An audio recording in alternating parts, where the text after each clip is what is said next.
Fitness trainer म्हटलं की सगळ्यांना असं वाटतं की तो फिट असेल, तो उत्कृष्ट असेल किंवा तो उत्तम प्रकारे कार्य करत असेल. मात्र जर फिटनेस ट्रेनरला जर हार्ट अटॅक आला तर तुम्ही काय म्हणाल?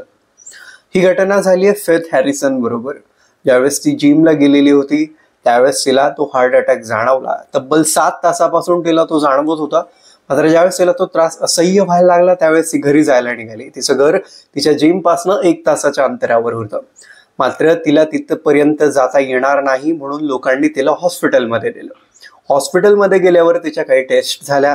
त्यावरून असं सांगण्यात आलं की ती अत्यंत गंभीर्यानं तिने याकडे बघायला पाहिजे, कारण तिच्या हृदय हे कमकुवत झालेलं आहे आणि म्हणून आता तिला हार्ट अटॅक आल्यानंतर पुढचे काही दिवस काळजी घ्यावी लागणार आहे.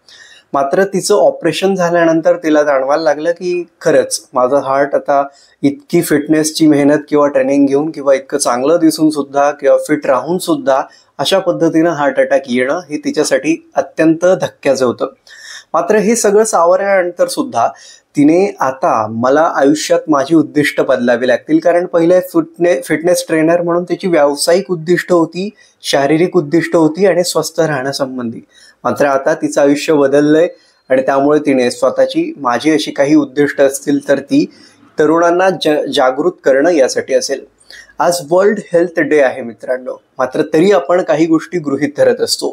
म्हणजे सकाळी उठेपासून तर रात्री झोपेपर्यंत आपण किती फास्ट फूड खातो किंवा आपण त्यामध्ये खात असताना 2 वेळेस खातो, 3 वेळेस खातो किंवा आपण किती पौष्टिक खातो हा प्रश्न आपण विचारायला पाहिजे. किंवा मग काहीतरी पिण्यामागचं कारण म्हणत चहा कॉफीचं सेवन करतो तर त्यात साखर टाकतो, नाही टाकतो किंवा किती वेळेस घेतो. तिसरी महत्वाची गोष्ट म्हणजे आपल्या झोपेच्या वेळा.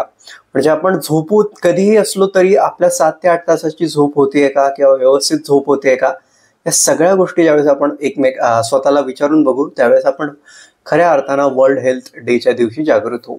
आपण जागरूक राहावं आणि अशाच माहितीपूर्ण व्हिडिओसाठी चॅनलला सबस्क्राईब करायला विसरू नका.